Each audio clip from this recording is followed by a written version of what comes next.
निकलाता है, आपस में क्या होता है, जाम हो जाता है, और इतना जाम हो जाता है कि ट्रेन में हिलने डुलने नहीं देते। अब वाइब्रेशन को क्या करते हैं, शॉक कर लेते हैं, सोख लेते हैं। तो ट्रेन के आने से जो वाइब्रेशन होता है उसको क्या कर देंगे, सोख लेगा यहाँ पर, और बैलेंस डाल देने से पटरी इधर उधर नहीं हिलती है। एक और फायदा होता है, जंगल पेड़ पौधा नहीं निकलता है। तो पेड़ पौधा निकल गया तो हो गया दिक्कत, पटरी पे पेड़ निकल जाएगा। नहीं तो बरसात होगा तो बारिश होकर पानी जमीन पे गिरेगा तो मिट्टी दह जाएगा वहां पे, तो बारिश का सारा पानी ऊपर कौन रोक लेता है, पत्थर।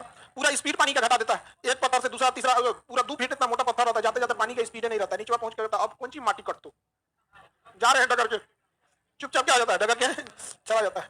ये रेल हो गया। रेल के बीच की जो दूरी होती है ना, ये फिक्स रहनी चाहिए। क्या होनी चाहिए, फिक्स। पहले जो हमारे यहाँ ट्रेन चलती थी वो छोटी लाइन की ट्रेन चलती थी, 1 मीटर उसका रहता था।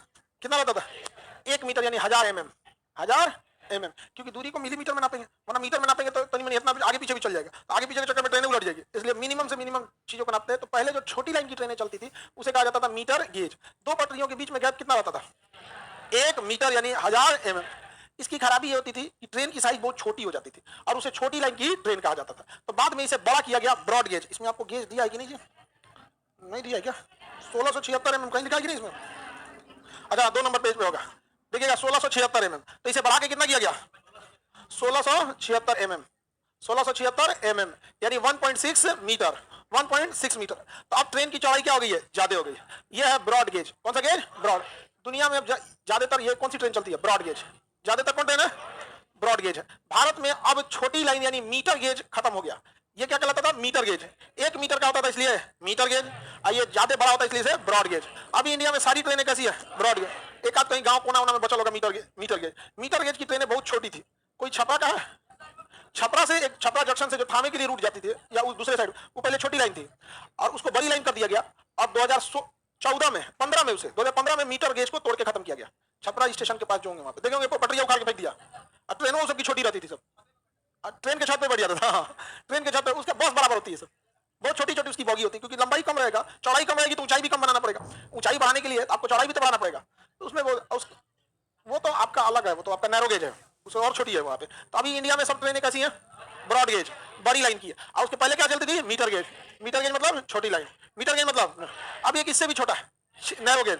नैरो गेज वो और पतला होता है, 640 नहीं दिया है, 610, 610 सबसे छोटा नैरो गेज होता है 610। उससे बड़ा एक नैरो गेज होता है 762, 762, और सबसे छोटा वाला, सबसे छोटा होता है 610 और उससे बड़ा होता है 762 mm। ये जो होती है, ये दोनों होती है नैरो गेज, ये काफी पतली होती है। ये चिड़ियाघर में ले जाया जाता है घूमने उमने के लिए, कहीं टूरिस्ट प्लेस है तो उसमें क्या कर सकते हैं, घूमने के लिए लगा। इसकी चौड़ाई जो होती है ना, टेम्पू बराबर होती है। चौड़ाई कितने बराबर है टेम्पू है। पटना चिड़ियाघर में ना ट्रेन चलती है, पता नहीं चलती है कि नहीं चलती है,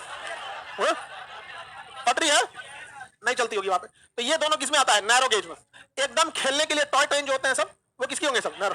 एक आदमी उधर बैठेगा, एक आदमी इधर बैठेगा, 2 आदमी के बैठने की जगह रहेगा, एक आदमी उधर एक आदमी इधर, और डुक डुक डुक चल दिया यहाँ पे। आजकल इसका प्रयोग रोलर कोस्टर में कर रहा है सब। रोलर कोस्टर देखते हैं, झुलवा होता है ट्रेन की, बड़ी तेज गाड़ियां भागती है वहां पे, सर्कस में ट्रेन लेके आता है सब। खिलौना के काम में आ गया है 610 वाला। लेकिन पहाड़ी क्षेत्र जो रहता है, पहाड़ पे आप एक बड़का ट्रेन वाले लेंगे, उलट जाएगी पहाड़ पे, उतना हैवी पहाड़ लोड रोक नहीं पाएगा, डिसबैलेंस होकर गिर जाएगी। तो आप पहाड़ पे ना ब्रॉड गेज को ले जा सकते हैं ना मीटर गेज। अगर ले जाएंगे तो बहुत हैवी ब्रिज बनाना पड़ेगा। जैसे कश्मीर में अभी तक ट्रेन में नहीं गई थी श्रीनगर तक, अब कुछ साल में 2-3 साल में चली जाएगी। चिनाब नदी पर ब्रिज बन रहा, उसमें भी अभी टाइम लगेगा, काफी बहुत बड़ा काम है वो सब। तो पहाड़ों पर 762 mm वाला नैरो गेज चलता है, और जबकि खिलौना टॉय इस समय 610 वाला। कालका शिमला रेल मार्ग, कालका शिमला रेल यूनेस्को में शामिल है। आपको पढ़ा दिए कालका शिमला रेल मार्ग के बारे में। वो पहाड़ों के बीच से गुजरती है, उसमें सुरंग वगैरह में जाती है। पता चला ब्रॉड गेज रहेगा, पहाड़ को काट देंगे, पहुंच जाएगा पहाड़ में। तो ब्रॉड गेज को बिछाना काफी मुश्किल है, जबकि नैरो गेज को बिछाना काफी, किसी को दिक्कत बताइए। अभी जितनी ट्रेनें में आप लोग घूमते हैं वो कौन सा है, 2 लोहे की पटरियों के बीच में कितना, 1676 mm। छोटी लाइन वाले में 1000 mm, narrow gauge 762, toy train 610। Mall वगैरह में भी देखेंगे, बड़े बड़े मॉल वगैरह में भी चला देता है, अंदर वाला ट्रेन चला देगा यहाँ पे। कितना वाला, 2 आदमी बैठेगा, एक कुर्सी साइड लगी रहेगी, किसी साइड ऊपर से खुला रहेगा, देखते चलिए। मेनली खेलने वाले के लिए होता है वहां पे। कोंकण रेलवे ब्रॉड गेज है, कोंकण रेलवे कैसा है, ब्रॉड गेज है। तो इंडियन रेलवे की गेज समझ में आ गया। पहले हमारी दिक्कत, अच्छा ही बताइए, ब्रॉड गेज की ट्रेन मीटर गेज पे जा सकती है, कभी नहीं जाएगी, हाँ जाएगी नहीं जाएगी, आपको घट जाएगा वहां पे ना, जा ही नहीं पाएगी वहां पे, तो यहाँ पे नहीं जा सकती है। तो पहले इंडियन रेलवे में बड़ी समस्या थी, आधी ट्रेनें मीटर गेज की थी, आधी ब्रॉड गेज, दोनों की पटरियां क्या थी, अलग अलग थी। लेकिन अभी क्या ये समस्या खत्म, अभी भारत पूरी तरह से किस पे आ चुका है, ब्रॉड गेज पर। किस पे जा चुका है, ब्रॉड गेज। अच्छा दुनिया में बहुत सारे ऐसे जगह है जहाँ पे बुलेट ट्रेन वगैरह चलती है मीटर गेज पे, जापान वगैरह है वहां पे अभी भी बुलेट ट्रेन, बहुत सारी ऐसी ट्रेन है जो किस पे चल रही है, मीटर गेज। ये भी एक बहुत बड़ी समस्या है। कल को अगर आने वाले 2050 या 2060 में दुनिया बहुत डेवलप हो जाएगी, हम लोग सोचेंगे कि अपनी ट्रेन दूसरे यहाँ ले जाए, तो पता चला गेज अंदर है, उतर जाएगा हम लोग वाला, वहां जाएगा तो जाएगा मीटर गेज का लाहौर ले। हम लोग का ब्रॉड गेज है, पाकिस्तान में भी ब्रॉड गेज है, दिक्कत वहां हम लोग इंजन बेचते हैं, लेकिन इंजन हम लोग से खरीदता नहीं है, ईरान से खरीदता है, और ईरान हम लोग से खरीदता है। अरे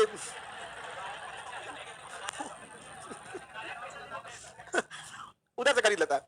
हम लोग यहाँ के इंजन काफी मजबूत होते हैं। इंजन वगैरह अगर आपको जानकारी चाहिए तो पूरा उस पर डिटेल से वीडियो बनाए हुए हैं, आप पूरा उसको देख के, पूरा रेलवे देख के आप कर्मचारी बन जाइएगा। आगे बढ़े, मीटर गेज समझ में आ गया। गेज याद रखिएगा, कम से कम तो आपको ब्रॉड गेज याद रखना है। 1676 mm broad gauge, 1676 mm broad gauge. अभी इंडिया में सबसे ज्यादा कौन सा गेज है, कौन सा गेज है, ब्रॉड गेज। ब्रॉड गेज कितना mm है, 1676 mm। अब याद रखिए, ब्रॉड गेज सबसे मुश्किल किसको बिछाना होता है, ब्रॉड गेज। यहाँ एक पहाड़ है जिसका नाम है पश्चिमी घाट। कौन सा पहाड़ है, पश्चिमी घाट। इस पहाड़ को पश्चिमी घाट कहते हैं या कोंकण पहाड़ी कहते हैं, क्या कहेंगे, कोंकण, पश्चिमी घाट या कोंकण कहते हैं। अब इस पहाड़ की खासियत देखिए, इस पहाड़ के पास बहुत बड़े बड़े शहर बसे हैं। मुंबई में ना एक और पहाड़ है, तीनों समुद्र है, इसलिए मुंबई का विस्तार ऐसे नहीं हो सकता, पॉसिबल ही नहीं है ऐसे होना। इसलिए मुंबई में देखिए बड़ी बड़ी इमारतें मिलेंगी, और सरकार चाहती है कि भारत में ऐसे विकास हो। इसलिए आप देखिएगा पटना में कह देगा 10 तल्ला से ज्यादा नहीं बना सकते हैं, लखनऊ में कहेगा 15 से ज्यादा नहीं बना सकते, इस टाइप का कहेगा जैसा, ताकि सरकार चाहती है कि देश का विस्तार क्षैतिज रूप से हो। लेकिन मुंबई में समुद्र में बनाएंगे, आप जो पहाड़ काटिएगा, एनजीटी वाला चल जाएगा, हमारा सीआर कहाँ रहेगा, पहाड़ काटने चलेंगे तुरंत हमारा इस पे तोता रहता है, बिलार डर जाएगा, तुरंत भागना पड़ेगा, एनजीटी वाला दौड़ा देगा सब, बनल बिल्डिंग गिरवा देगा सब। आगे बढ़े, यहाँ बड़े बड़े शहर थे, मुंबई था, खंडाला, पुणे, गोवा, बड़े बड़े शहर थे, क्योंकि बड़े शहर समुद्र के किनारे होते हैं, और यहाँ ट्रेन बिछाना आफत का काम था यहाँ पे। तो गोविंद बल्वलकार इंजीनियर थे, उन्होंने ना इसके लिए डिजाइन तैयार किया, और इतना पैसा लगा इस पर रेल बिछाने में कि भारत की सबसे खर्चीला रेलवे लाइन कौन बिछा, कोंकण रेलवे लाइन। हर जगह इस पे पुल आ रहा था। अब पुल खत्म होते हुए पहाड़ आ जाए तो पुल बनाओ, और फिर पहाड़ में खोद के सुरंग बनाओ, और सुरंग से निकलेंगे तनी दूर चलेंगे, फिर खाई आ गया, पहाड़ के बीच में खाई रहता, फिर पुल बनाओ, और पुल खत्म हो गए तो सुरंग बनाओ, पुल सुरंग इसी पे रहता पूरा कोंकण रेलवे। इतना पैसा लगा जिसका कोई हद नहीं। तो कोंकण रेलवे जो होता है सबसे ज्यादा खर्चीला रेलवे भारत सरकार का, और इंजीनियरिंग का बहुत लोग केस स्टडी करने आते हैं कोंकण रेलवे पे। पूरा रेलवे पहाड़ पे है, पूरा यहाँ से वहां तक बहुत पैसे लगे उस पर, कोंकण रेलवे पे। इससे फायदा भी है, बहुत सारे एक्सीडेंट अब बच जाते हैं कोंकण रेलवे की वजह से, क्योंकि कोंकण रेलवे से अब ट्रक वगैरह पहले इस रास्ते से जाते थे पहाड़ से, तो बहुत एक्सीडेंट होते थे। अब ट्रक क्या करता है, ओपन वो जो होता है ना ट्रेन की बॉगी, ओपन खुला हुआ वहां पर, उसके ऊपर ट्रक को लगा देता है, टेंशन फ्री। एक मालगाड़ी में 60 गो डिब्बा होता है, तो 60 गो ट्रक लगा दिया, और उसी ट्रक में अपने बैठल है, चुपचाप ड्राइवर बैठल है, ट्रक कौन खींच रहा है, ट्रेन। तो उसका प्लेटफॉर्म भी वैसे ही बनाया जाता है, जैसे हम लोग के लिए प्लेटफॉर्म आदमी के चढ़ने लायक बनाया जाता है, तो ट्रक वाला प्लेटफॉर्म ट्रक के चढ़ने लायक बनाया जाता है, पिछवा से रहता है, ले आएगा, मैं निकला गड्डी लेके चढ़ा दिया वहां पे, पूरा उसमें चढ़ा देगा, उसके चक्का को जंजीर से बांध दिया जाता है, और उसी पे आदमी बैठ जाता है ट्रक लेके। तो मुंबई से लेके कहां चला जाता है, गोवा। उसकी टाइम बच गई, सब कुछ बच गया, एक्सीडेंट की संभावना, प्रदूषण बचा, सब कुछ। इंडियन रेलवे को फायदा हुआ। एक ट्रक चाहिए 35,000 रुपया लेगा, महंगा लग रहा है आपको। उस दौरान में उतना दूर में ना कम से कम उसको 40,000 का कम से कम पेट्रोल डीजल जला देता हूँ। 40,000 का डीजल, उसकी टाइमिंग अलग गई, वहां पे टायर घिसेगा अलग, एक्सीडेंट का डर अलग। अच्छा ये देखिए इंडियन रेलवे कितना कम ली, आपको पूरा एगो बॉगी उठा के दे दिया, एगो सीट थोड़ी दिया है, पूरा एगो डिब्बे दे दिया आपको, उसी पे बैठल रहिए अपना, टेंशन नहीं है चलाने वाने का। इंडियन रेलवे कोई फायदा हो गया। तो कोंकण रेलवे पे जाएंगे ना तो सवारी वाले लोग बहुत कम देखने को मिले, सब ट्रेन आपको ट्रक लगा लगा जाते दिखेगा, अब पूरा ट्रक में सामान लोडेड रहता है। बढ़िया व्यवस्था है यहाँ पे, ऐसी व्यवस्था यहाँ भी हो जाते हैं। पानी वाली जहाज पे, हमारे यहाँ पानी वाली जहाज पे भी व्यवस्था है, एक पानी वाली जहाज पे 20 गो ट्रक आ जाती है, लेकिन कोई चलेबे नहीं करता हमारे यहाँ। हमारे नेताओं को फुर्सत कहाँ है चुनाव से, आप जाइएगा बात करने, सीधे क्या छोड़िए वो सब बात, बताइए अगली बार कैसे जीतेंगे। आगे बढ़े, ये कौन सा रेलवे हो गया, कोंकण रेलवे। गेज वगैरह समझ में आ गया। विवेक एक्सप्रेस ट्रेन चलती है डिब्रूगढ़ से लेके कहां तक, कन्याकुमारी तक। सबसे लंबी डिस्टेंस कौन तय करती है, विवेक एक्सप्रेस, डिब्रूगढ़ से कन्याकुमारी तक चलती है। ममता बनर्जी जब मुख्यमंत्री थी, सॉरी रेल मंत्री थी, उस समय उन्होंने एक ट्रेन चलाया था कलकत्ता से लेकर धनबाद के बीच में, डबल डेकर ट्रेन, दुतल्ला ट्रेन, डबल डेकर होता है, दुतल्ला रहता है, उसमें ज्यादा आदमी नहीं रहता, तनी से आदमी बढ़ता है, क्योंकि रीजन क्या है ना कि जिस सीट पर बैठे तो उसको नीचे धसा देता है, थोड़ा सा ऊपर कर देता है, उसको दुतल्ला रह जाता है, उसमें थोड़ा सा आदमी बढ़ जाता है, उसमें डबल डेकर ट्रेन बोलते हैं उसको। तो कलकत्ता से धनबाद के बीच में चलाई गई थी, बहुत ज्यादा डबल डेकर ट्रेनें सक्सेस नहीं हुई है, इसलिए उसको सरकार ने उतना ध्यान नहीं दिया। विवेक एक्सप्रेस वगैरह समझ में आ गया, रेलवे का पूरा गेज समझ में आ गया। रेलवे को प्रशासनिक ढंग से रखने के लिए 18 अलग अलग डिवीजनों में बांट दिया गया, पहले 17 थे, अभी कितना हो गया 18, अलग अलग जोन में बांटा गया। किसमें बांटा गया, जोन, अलग अलग जोन में बांट दिया गया। और इस जोन को टोटल कितने जोन बना दिया गया, 18 अलग अलग जोन बना दिया गया। समझा कि नहीं आ गया। इन जोन को फिर डिवीजन में बांटा गया, किसमें बांटा गया, डिवीजन, ताकि प्रशासन अच्छे से हो सके। तो अलग अलग डिवीजन में भी बांटा गया। जब आपको मैप का क्लास कराएंगे ना तो आपको हम जितने 18 जोन है उसका मुख्यालय याद करा देंगे। जैसे पूर्व मध्य का हाजीपुर है, उत्तर मध्य का इलाहाबाद है, दक्षिण मध्य का सिकंदराबाद है, पश्चिम मध्य का जबलपुर है, पूर्वोत्तर रेलवे का उत्तर पूर्व गोरखपुर है, पूर्वोत्तर रेल का मुख्यालय गोरखपुर। इस मुख्यालय से क्वेश्चन पूछे जाते हैं, तो ये हम आपको बता देंगे जब नक्शा पढ़ाएंगे तब। अभी रेलवे सबसे ज्यादा पैसा किससे कमाती है? सवारी गाड़ी से कि मालगाड़ी से? हाँ, माल सवारी गाड़ी या मालगाड़ी दोनों एक साथ चलाना पॉसिबल नहीं है, इसलिए क्या बनाया जा रहा है? डीएफसी। डीएफसी पश्चिमी डीएफसी चालू हो गया है, पूर्वी डीएफसी सासाराम तक बन चुका है। रोहतास का है कोई सासाराम? हाँ, बहुत लोग हैं वहां से। ईस्टर्न डीएफसी बन चुका है, अभी बन रहा है। उसके आगे सोनपुर तक, डेहरी ऑन सोन तक ले जाएगा, और उसके आगे फिर उसको प्राइवेट कंपनी को दिया जाएगा आगे बनाने के लिए कोलकाता तक वहां पर। ठीक है, तो कुछ रूट पर दबाव कम होगा, इस पे केवल सवारी वाली ट्रेनें चलेंगी तो ठीक भी रहेगा वहां पे। बुलेट ट्रेन का देखिए, मुंबई से अहमदाबाद के बीच में काम बहुत तेजी से चल रहा है बुलेट ट्रेन के लिए। बोलिए वो लिफ्ट, लिफ्ट गेज कहां देख लिए हैं? तो ट्रेन पे नीचे निकल जाता है, कहीं कहीं से उठा के ट्रेन के नीचे निकल जाता है उसमें। अरे एक चेक रहता है, कहीं कुछ लिखल रहेगा, पढ़ के चलेगा वहां पे। तो आप लोग के लिए थोड़ी टेक्निकल टर्म्स है वो सब। आगे बढ़े, समझिए ध्यान से। अब ये जो रेलवे वाला चीज है, या तो सब समझ में आ गया आप लोग को, किसी को कोई दिक्कत नहीं। अब हम लोग किस पे चलते हैं? जल परिवहन। रेलवे में किसी को दिक्कत? Metro, Indian metro. आपको कल मेट्रो के बारे में हल्का फुल्का बता ही थे आपको कि जब सबसे पहले 1984 में इंडियन रेलवे ने कोलकाता में मेट्रो लाया था, उसके बाद उसके बस का नहीं रहा, कहा कि बार बार इसमें रोकना पड़ता, हमरा से ना हो गया। आज के बाद कोनो रेल मेट्रो हम नहीं लाएंगे। राज्य सरकार को बोलिए अपने अपने जगह का मेट्रो ले आए, तो अपने अपने जगह पे मेट्रो ले आते हैं। लखनऊ मेट्रो यूपी का है, समझा? पटना मेट्रो बिहार सरकार का है। यहाँ पे मेट्रो में बैठे होंगे नहीं, बहुत ऑटोमेशन उसमें बहुत ज्यादा होता है। उसका फिक्स रहता है कहाँ दरवाजा खुलेगा, कहाँ का रहेगा, सब चीज एकदम फिक्स रहता है। दरवाजा कहीं ट्रेन में आगे बढ़ जाएगी तो दरवाजा नहीं खुलेगा, क्योंकि उसका फिक्स है कि इतने दूर में दरवाजा खुल जाना है। मेट्रो, मेट्रो एक तरह का लोकल जैसे ऑटो कैसे होता है, जगह जगह छोड़ना। मेट्रो की स्पीड ज्यादा थोड़ी होती है, स्पीड का 60 का स्पीड जाते जाते स्टेशन आ जाता है। हर 2 किलोमीटर पे स्टेशन, तो कुछ बुलेट ट्रेन बन जाएगा।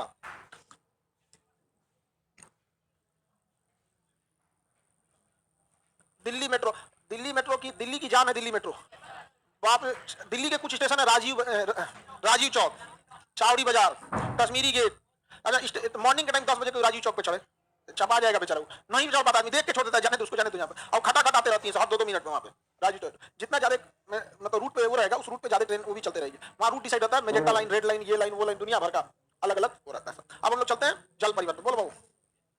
हाँ, अरे यार तुम लोग कुछ क्वेश्चन पूछने लगे उनसे, हम अभी बताने चेन खींचने से कैसे रुक जाती है। वीडियो बना दिए हैं यूट्यूब पर, जाके देख लियो। ट्रेन से रिलेटेड कोई दिक्कत, क्वेश्चन से रिलेटेड पूछो बाबू, एग्जाम से रिलेटेड आपको है कोई नहीं, उसमें बना दिए हैं, जाके देख लियो।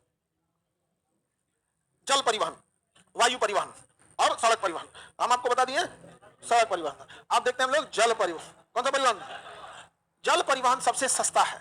जल परिवहन सबसे सस्ता, क्योंकि उसको कुछ झमेला ज्यादा नहीं है, सबसे सस्ता परिवहन है जल परिवहन है।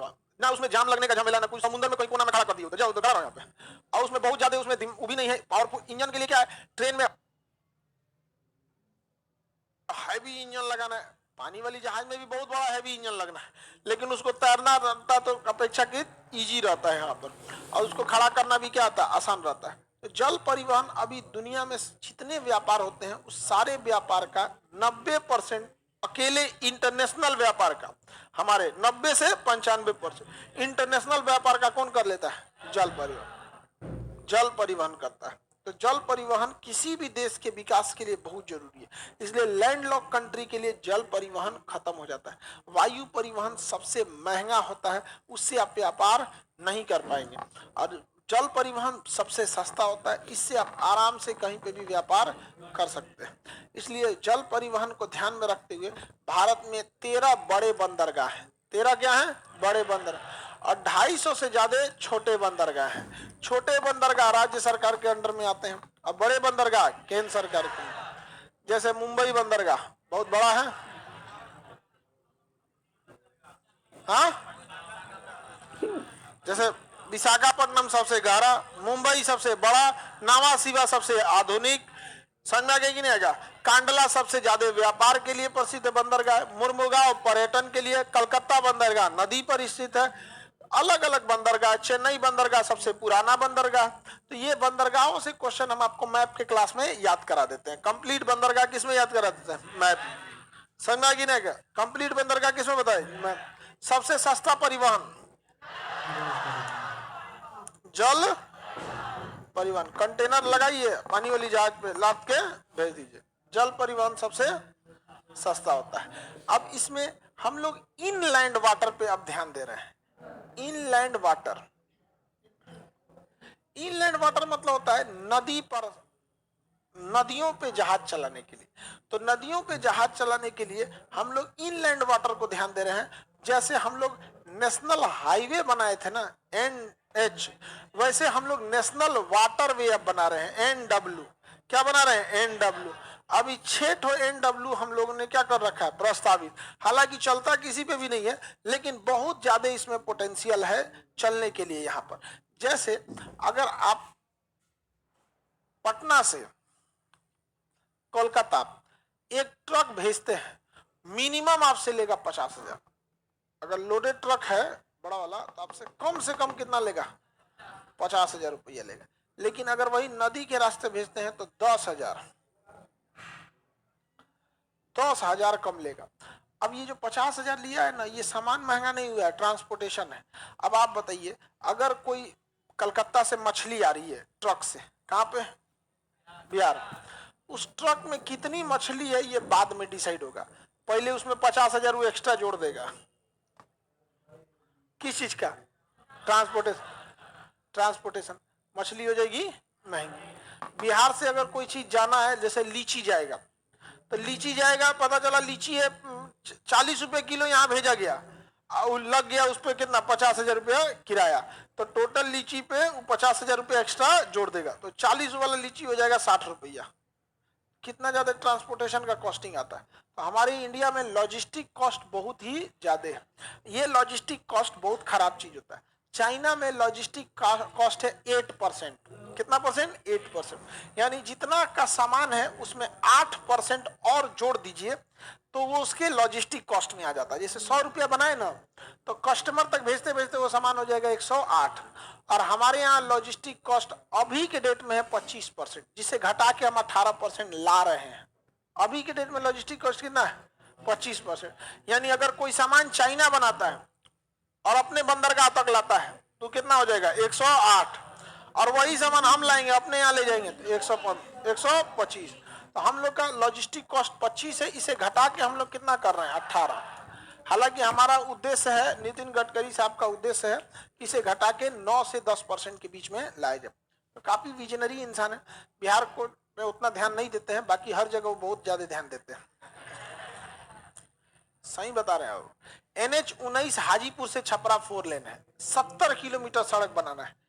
हाजीपुर से छपरा, हाजीपुर से छपरा जाता है, छपरा 70 किलोमीटर 2011 से बन रहा है और 2023 में कंप्लीट नहीं हो सकता है, नहीं हो सकता। जबकि उत्तराखंड से देहरादून से दिल्ली जोड़ने के लिए एक्सप्रेसवे बनाना था, 3 साल में बना के तैयार कर देंगे। एक्सप्रेसवे बनाना था 200 किलोमीटर एक्सप्रेसवे बना के, एक्सप्रेसवे जंगल काट के पहाड़ काट के सुरंग बनाना था। यहाँ 70 किलोमीटर नहीं बन पा रहा है। बिहार में ट्रेनों की, बिहार की लॉजिस्टिक सबसे चौपट अभी आपको मिलेगा। बिहार में कोई भी गाड़ी औसतन 25 किलोमीटर प्रति घंटा की रफ्तार से चलती है। ये इतना शर्मनाक चीज है हम लोग के लिए। आपका गांव अगर 100 किलोमीटर है ना, तो आप 25 के स्पीड से जाइएगा, आपको 4 घंटा लगेगा। आप अभी भी जोड़ लीजिए। अभी हम आपको कहेंगे 25 की रफ्तार से गाड़ी चलती है तो आप लौटने के लिए तैयार हो, इतना खराब है बिहार। अब सब समझ जाएगा, हाँ 100 किलोमीटर जाने में हमारा 4 घंटा लग ही जाता है, तो 25 चौक को 100 जाते हैं लोग गाँव में। अब आप बताओ, उसके बाद अगर कोई ये सोचे कि हमारे यहाँ बड़की बड़की फैक्ट्री वाले आएंगे, सब बड़े बड़े उद्योगपति आएंगे, सब सबसे पहले आके जोड़ता है सर लॉजिस्टिक कॉस्ट कितना परसेंट है? हमारे यहाँ 29% चला जाता है लॉजिस्टिक कॉस्ट। और लॉजिस्टिक स्पीड कितनी है? तो 25। पहले हाथ जोड़ लेगा। हनुमान जी का प्रसादी लेते हैं, नैवेद्यम लड्डू खाओ के लिट्टी चोखा चल जाता है। समझे? जैसे डॉक्टर आप बीमार पड़े हैं तो क्या जांच करता है? ब्लड, यूरिन टेस्ट कर लेता है। वैसे बड़े बड़े उद्योगपति यही आके चेक कर लेते हैं। 25 की स्पीड में गाड़ी चलते हो, कौन चीज आएगा यहाँ पर? अमेरिका के राष्ट्रपति ने कहा था कि हमारी देश की सड़कें इसलिए अच्छी नहीं है क्योंकि हम विकसित हैं, बल्कि हम विकसित ही इसलिए हुए हैं कि हमारी सड़कें अच्छी हैं। सोच सकते हैं सड़क कितना इंपोर्टेंट हमारे यहाँ। हालांकि नीतीश कुमार ने इस पर बहुत काम किया सड़कों पर, लेकिन जिस सड़क को उन्होंने बनाया उसे सर्विस लेन कहा जाता है। सर्विस लेन समझते हैं? गाड़ी वगैरह को ना बीमार खराब हो गया, साइड हो गया तो उसको सर्विस लेन में ले जाए। एक्सप्रेस वे हमारे यहाँ एक को नहीं है यहाँ पे। तो हालांकि धीरे धीरे काम हो रहा है हमारे यहाँ भी, ऐसा नहीं है, लेकिन बहुत बुरी दुर्दशा है यहाँ। आगे बढ़े तो आपको वाटरवे वाला एरिया हम आपको किसमें, बंदरगाह किसमें बताएंगे, नक्शा के क्लास में। और वाटरवे टोटल कितने हैं? 6 वाटरवे। कितने हैं? 6 वाटरवे। एक NW1 कोलकाता से लेके इलाहाबाद तक, हल्दिया से लेके इलाहाबाद, किस नदी में? गंगा नदी। आप गंगा नदी पे खड़ा हो जाइएगा, 1 महीना खड़ा होइएगा, एक को जहाज नहीं जाते दिखेगा, एक भी नहीं दिखेगा। हाँ, ब्रिज से कोई दिक्कत नहीं है। जहाजें पतली होती हैं, नदी में चलने वाली जहाजें पतली होती हैं और लंबी होती हैं, ब्रिज से कोई दिक्कत नहीं है। दिक्कत नहीं है ब्रिज से। मोदी जी गए थे बनारस में ना तो उद्घाटन करने, तो एगो जहाज गया था कलकत्ता से कहां तक? बनारस में। अभी वहीं है, 6 महीना हो गया उद्घाटन के लिए, अब चल गया वहां पे। तो ये बहुत सस्ता रास्ता है। हम लोग अपने कॉस्ट को सीधे महंगाई को, अब सोचिए लॉजिस्टिक कॉस्ट जहां 25% है, वहां से अगर पानी वाले से ले जाएंगे तो 5% आएगा, यानी हम लोग महंगाई को तो सीधे 20% गिरा देंगे लॉजिस्टिक कम करके। बिना किसी चीज के लॉजिस्टिक कॉस्ट कम कीजिए, ले आने ले जाने का, ऑटोमेटिक क्या हो जाएगा? सस्ता हो जाएगा। गरीब लोग को इसी सब ना, सरकार लोग कहते महंगाई कम करो, महंगाई कम करो, लॉजिस्टिक कॉस्ट को देखिए, अपने से महंगाई क्या होगा? कम होगा। आज पटना में कोई जगह जाता है 100 किलोमीटर चल के आइएगा, 4 घंटा लगाएगा आपसे, तो हर चीज में विकास में कम आएगा। आज हमको मान के चलिए यहां से जाना है बिहार शरीफ, 70 किलोमीटर है, 70 किलोमीटर है ना। अगर हम 70 की स्पीड से भी जाएंगे, 70 की स्पीड से, जो एक विकसित देश में, आज के देश में 2023 में कहिए 70 की स्पीड, तो लोग हंसेंगे। तो 70 की स्पीड में भी जाएंगे तो हमको पटना से बिहार शरीफ 1 घंटे में पहुंच जाना चाहिए, 1 घंटे में पहुंच जाना चाहिए। गारंटेड आप 3 घंटा से पहले पहुंच के दिखा दीजिए। हम गए हुए 2 बार जाने के बाद फिर हम वहां पर हिम्मतें नहीं किए यहाँ। जबकि हम सुबह निकलते थे, सुबह 6 बजे, तब जाके वहां पहुंचते थे 9 बजे, ताकि सुबह सुबह ट्रैफिक नहीं रहती है। अब आप बताइए 70 किलोमीटर चलने में अगर किसी व्यक्ति को 3 घंटा लग रहा है, तो 25 की स्पीड में जा रहा है, नहीं जा सकते हैं। लेकिन अगर एक्सप्रेसवे रहता तो एक्सप्रेसवे पर 120 के स्पीड में गाड़ियां अलाउ होती हैं, 120 की स्पीड में, 120। आधा घंटा में कहां रहते हैं? बिहार शरीफ। वहां हो सकता था कि शाम का एक बैच भी ले सकते थे, नहीं ले सकते। आधा घंटा तो यहाँ आदमी को यहाँ गांधी मैदान लग जाता है।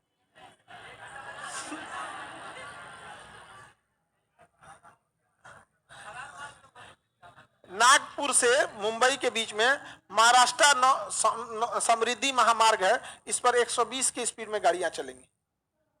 ये इस पे चालान नहीं कटेगा। मुंबई से दिल्ली के बीच में दिल्ली मुंबई एक्सप्रेसवे 120 की स्पीड में गाड़ियां चलेंगी, कोई दिक्कत नहीं है। हमारे यहां भी चलेगी 25 की स्पीड में।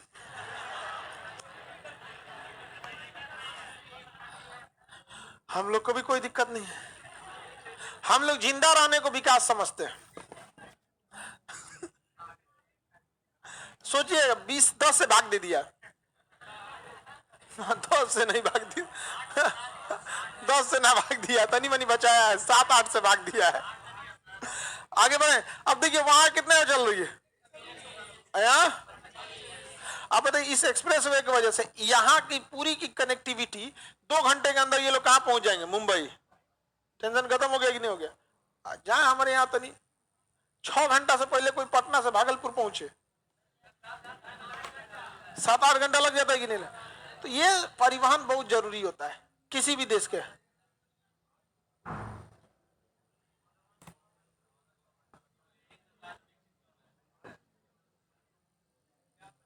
आगे बढ़े। अब आप लोग का काम समझिए, हम आपको ये बताएं, अब हम आपको वायु परिवहन बताते हैं, क्योंकि उसको नक्शा में नहीं पढ़ाते हैं। कोलकाता से हल्दिया तक जाता है नेशनल वाटरवे 1, सादिया से दुबरी तक जाता है NW2। अब आपको NW3, NW4, 5, 6 ये याद करके आना है, ठीक है? आपको मटेरियल में दिया हुआ है, ये याद करके आना है, पूछेंगे हम आपसे। अब हम आपको बताते हैं वायु परिवहन, याद करके आएंगे ना? देखो जो याद करने वाला चीज है उसको तो आप लोग को याद करना पड़ेगा ना, हम आपको इतना समझाएंगे तो कहां से काम चलने वाला है। वायु परिवहन, कौन परिवहन? भारत में वायु परिवहन के जनक जेआरडी टाटा को कहा जाता है। वो खुद ही एक पायलट थे। वो खुद क्या थे? पायलट थे। उन्होंने ही भारत में चालू किया था एयर इंडिया। क्या चालू किया? Air India. बाद में सरकार ने कहा कि इस जहाज को हम खरीद लेते हैं, आपकी कंपनी को आप छोड़ दीजिए। टाटा ने बहुत चिल्लाया कि भाई हमारा कहा, आप अपना दूसरा कंपनी खोल लीजिए, सरकारी एयरलाइंस, हमरा का लिए। सरकार ने कहा ना ना, नेशनलाइजेशन होगा, राष्ट्रीयकरण होगा, ये लो पैसा, जहाज का पैसा ले लो, कुछ एक्स्ट्रा पैसा ले लो। कंपनी की वैल्यूएशन निकाली जाती है, कितनी वैल्यूएशन है कंपनी की। उस कंपनी के वैल्यूएशन निकालने के कई तरीके होते हैं। कुछ होता है एपीडा होता है, कुछ ग्रोथ रेट होता है, कुछ रन रेट होता है, इस हिसाब से निकाला जाता है। साल में आपने कितना प्रॉफिट किया उससे 10 गुना आपका वैल्यूएशन करके आपको सरकार पैसे दे देती है। सरकार ने दे दिया एयर इंडिया को, टाटा अपना पैसा लेके चुपचाप बैठ गए और सरकार उड़ाई अपनी जहाज एयर इंडिया। एयर इंडिया के पायलट लोग, जहाज एयर इंडिया की बहुत लेट होती थी, वहां में एयर होस्टेस लोग ज्वेलरी पहन के आती थी, ज्वेलरी यहाँ पे। अब वो ना सिक्योरिटी वाला रोक देता था, जहाज टेक ऑफ के लिए रेडी है, एयर होस्टेस अभी ज्वेलरी उतार के अपना जांच हो रहा है। आया टाटा ने, इतना घाटा लग गया एयर इंडिया को, इतना घाटा कि वापस एयर इंडिया को बेचना पड़ा। तो टाटा ने कहा हमरे से खरीदा था, वापस दे दो हमको। वापस टाटा ने क्या खरीदा? एयर इंडिया को। अभी कोई ज्वेलरी नहीं पहन सकती, सबको अलाउ मना कर दिया। यहाँ पे सीधे आना है टाइम से आप लोग को। यहाँ पे पायलट लोगों को कहा है, जितने स्टाफ लोग थे पुराने, एक काम कीजिए, आप लोग घिस पीट गए हैं, आप लोग से हाथ जोड़ते हैं, आप लोग को हम पेंशन देंगे, लेकिन आप हम लोग को पहले ही रिटायर हो जाइए। कहा कि आप रहेंगे तो दीमक की तरह खा जाएंगे। एक काम कीजिए, आपकी उम्र हो गई है 40-50 साल, 10 साल उम्र बची हुई है नौकरी के लिए, ये लीजिए पैसा, पेंशन, अभी ये चलिए, कम से कम 10 साल टेंशन तो नहीं देंगे। वॉलेंट्री रिटायरमेंट, निकल यहाँ। क्योंकि जिस इंसान को कुर्सी तोड़ने की आपको अगर कोई काम करवाना है ना किसी से, तो उसी से करवाइए जो बहुत बिजी रहता है, बहुत बिजी रहता है ना, जिसको टाइम नहीं, उसी को काम दीजिए, देखिए फट करके दे देगा, क्योंकि उसके हैबिट में है वो चीज। और जो इंसान कुछ नहीं करता है ना, गलती से भी उसको कोनो काम मत दीजिएगा, नहीं करेगा वो, आदतें नहीं उसको। इसलिए टाटा ने कहा जा भैया वॉलेंट्री रिटायरमेंट लो, जाओ। बहुत लोगों को निकाला टाटा ने, और अब टाटा क्या बन गया? प्राइवेट सेक्टर का सबसे बड़ी एयरलाइन, एक तरह से कहिए। अभी इंडिया में सबसे बड़ी प्राइवेट सेक्टर में इंडिगो है। कौन सा? इंडिगो। इंडिगो जो है, देखिए एयरलाइन इंडस्ट्री बहुत घाटे का सौदा होता है। पूरी एयरलाइन में टोटल जो प्रॉफिट होता है ना, 10%। सोचिए 10% का ही बिजनेस है एयरलाइंस का। रीजन, इतना ज्यादा जहाज तेल पी जाता है, फ्यूल पी जाता है, जिसका कोई हद नहीं। मतलब दिल्ली से पटना आएगा तो कम से कम 6000 लीटर फूंक देगा, 6000 लीटर। और अगर मौसम ठीक है तब, मौसम खराब है ना तो 6000 से ज्यादा फूंक देगा। अच्छा, पटना एयरपोर्ट पे रनवे खाली नहीं है, बिजी है, तो घुमाएगा उसको, 3 चक्कर और मार, और फूंक दिया।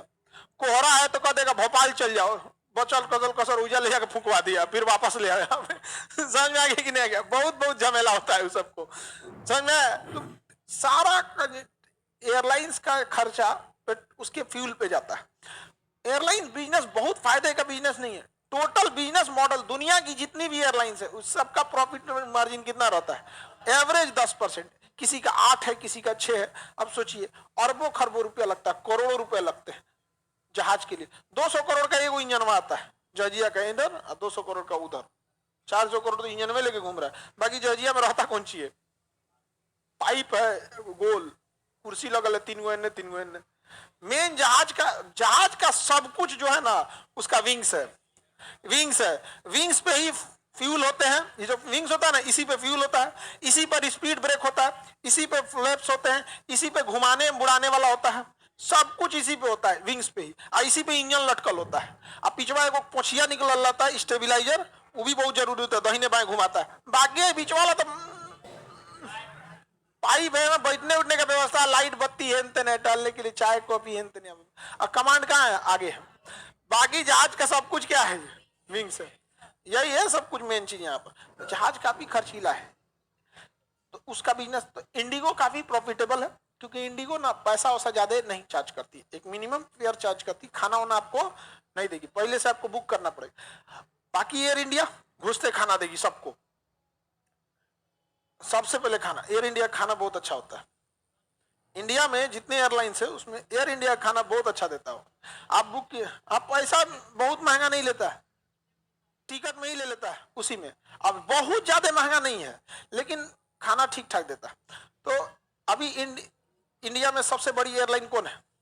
एयर इंडिया, नहीं नहीं इंडिगो। कौन सा है? इंडिगो। इंडिगो इसकी सबसे ज्यादा फ्लाइट्स चलती है इंडिगो की। अभी टाटा इससे, टाटा सेकेंड नंबर पे जा रहा है क्योंकि टाटा ने बहुत दिमाग लगाया। टाटा के पास 4 गो जहाज है, 4 एयरलाइंस है, air India, air India, air India express, air Asia और विस्तारा। विस्तारा इंडिया में सबसे ज्यादा अगर आपको सुविधा मिलेगा तो विस्तारा में मिलेगा। इंडिया में सबसे ज्यादा सुविधा किसमें मिलेगा? विस्तारा। उसके सीट में भी बहुत गद्दा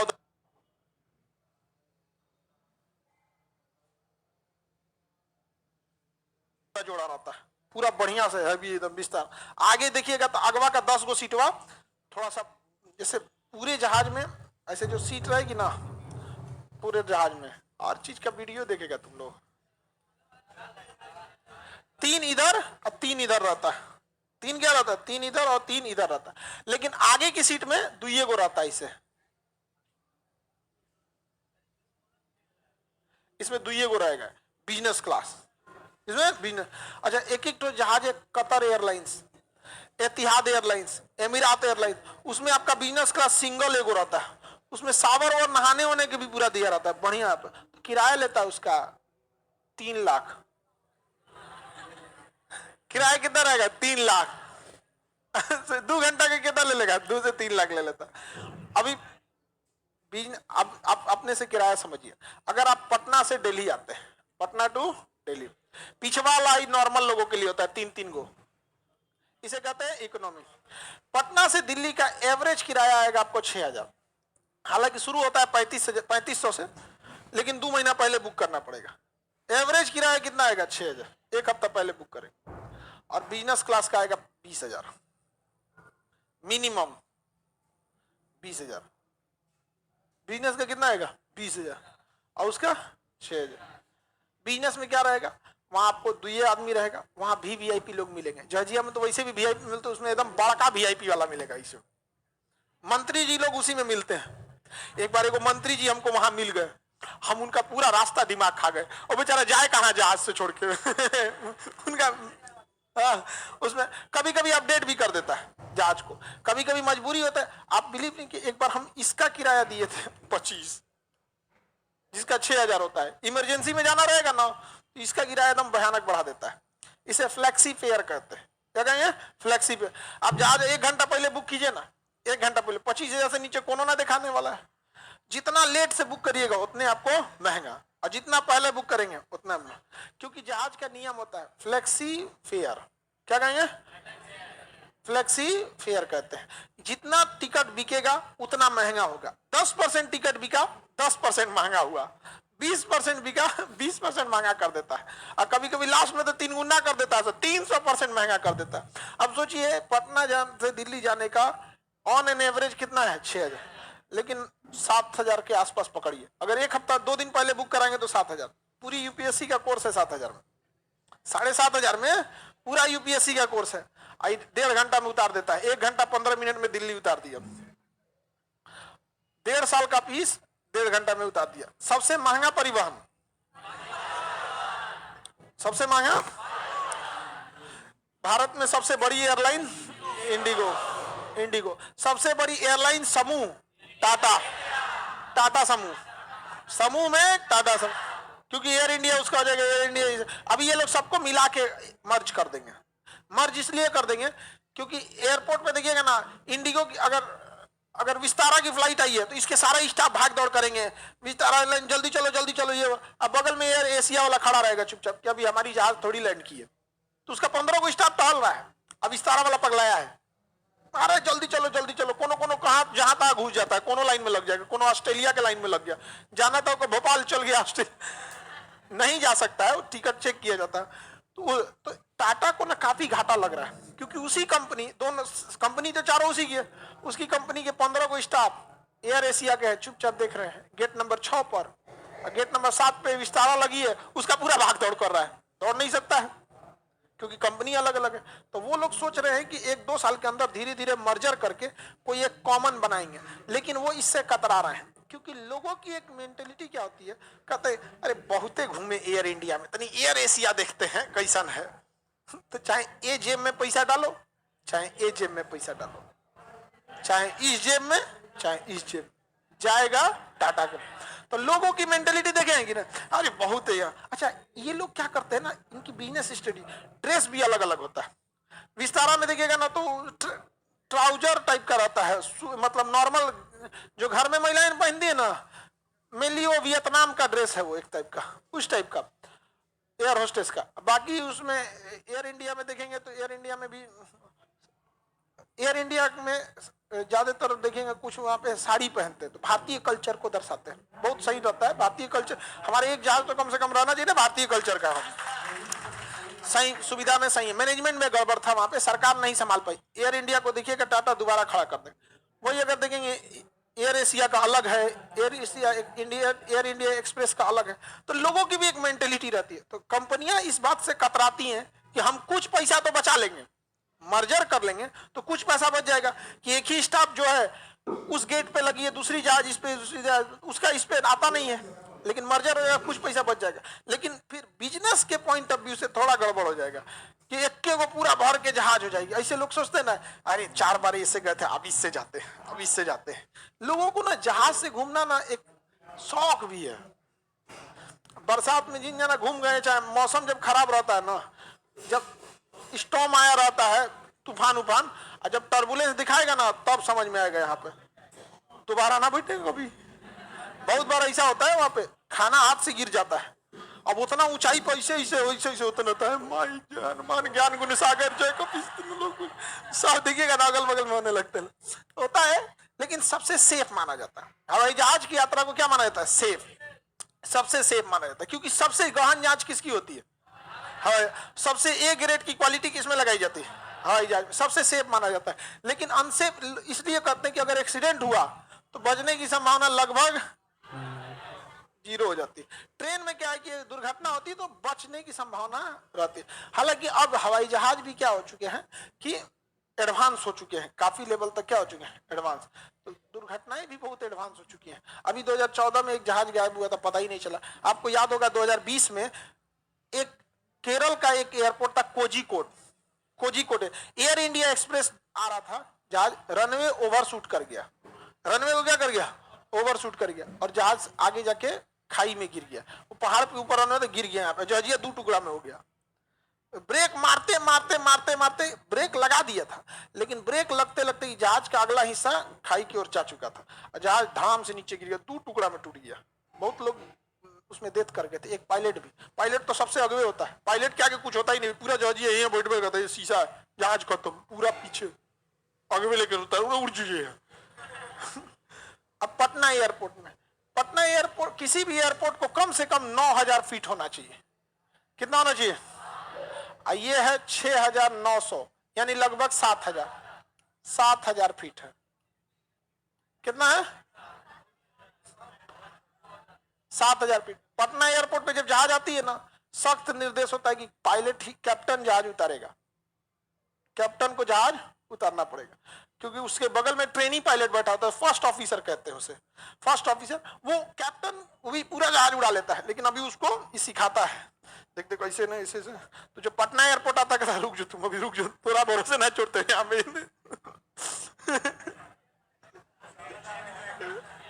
जितना मिनिमम होना चाहिए उतना से नीचे कम है। और उतरने के बाद विदाउट इमरजेंसी ब्रेक लगाए यहाँ जहाज रुक ही नहीं सकता है, बिना इमरजेंसी ब्रेक के यहाँ जहाज नहीं रुक सकता, रनवे ओवरशूट कर जाएगा यहाँ। अब जहाज के पायलट को सख्त निर्देश होता है कि थोड़ा भी अगर आगे गए तुरंत लेके भागिए, कोई इस उम्मीद में मत रह गए तनिषा अगवे न उतरे हैं। तनिषा के चक्कर में अगवा फुलवारी स्टेशन है, रेलवे स्टेशन, चल जाएंगे वायु परिवहन से केवल रेल परिवहन में चल जाएंगे। केवल एक दीवार का है, एक दीवार रनवे का, एक दीवार खत्म हो गया तो फुलवारी शरीफ रेलवे स्टेशन। अच्छा पीछे का दीवार खत्म हुआ तो चिड़ियाघर, उधर से भैंस देखेगा, सियार देखेगा। ये कौन चीज है जी? पायलट भी आया है देखने के लिए। हम ये तो हाल हो गया हमारे यहाँ का। दरभंगा एयरपोर्ट की व्यवस्था को एकदम लचर कर दिया गया यहाँ पे, जबकि दरभंगा एयरपोर्ट से काफी ज्यादा पैसे 30 से 40 लाख पैसेंजर प्रति साल उतरते हैं यहाँ पे। तो हाल है यहाँ पे एक से एक व्यवस्था हो गया। चलिए समझ में आ गया कि नहीं आएगा? अब इंटरनेशनल एयरपोर्ट से क्वेश्चन पूछता है, उसको हम कल याद करा देंगे आप लोग को। एयरपोर्ट भी याद करके आएंगे लोग आप लोग।